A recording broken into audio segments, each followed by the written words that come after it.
I think it's very sad, actually. I'm surprised that it wasn't, the public wasn't notified a long time ago, because to get to stage 9, that's a long time.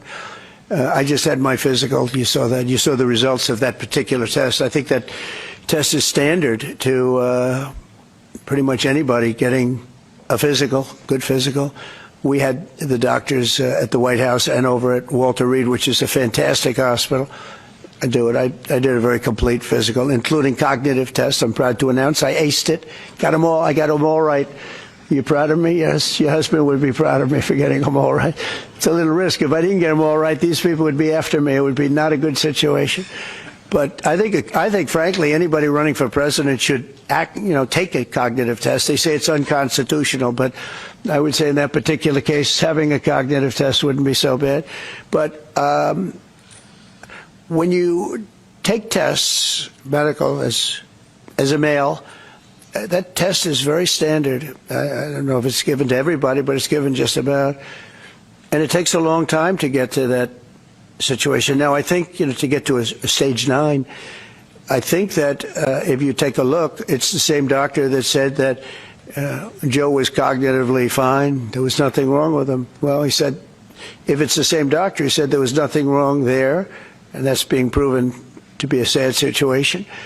And the AutoPen is becoming a very big deal. The AutoPen is becoming a big deal because it seems like that maybe was the president who ever operated the AutoPen. But when they say that that was not good, they also, you have to look and you have to say then the test was not so good either. In other words, there are things going on that the public wasn't informed, and I think somebody's going to have to speak to his doctor, if it's the same, or even if it's two separate doctors.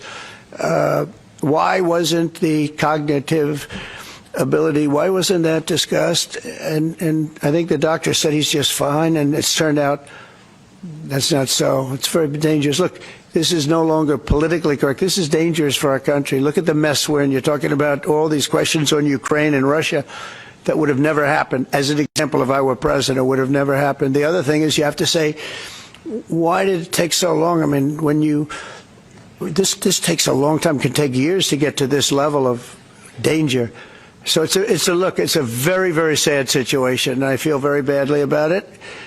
And I think people should try and find out what happened, because I'll tell you, I don't know if it had anything to do with the hospital. Walter Reed is really good. They're some of the best doctors I've ever seen. I don't even know if they were involved, but a doctor was involved in each case. Maybe it was the same doctor, and somebody is not telling the facts. That's a big problem.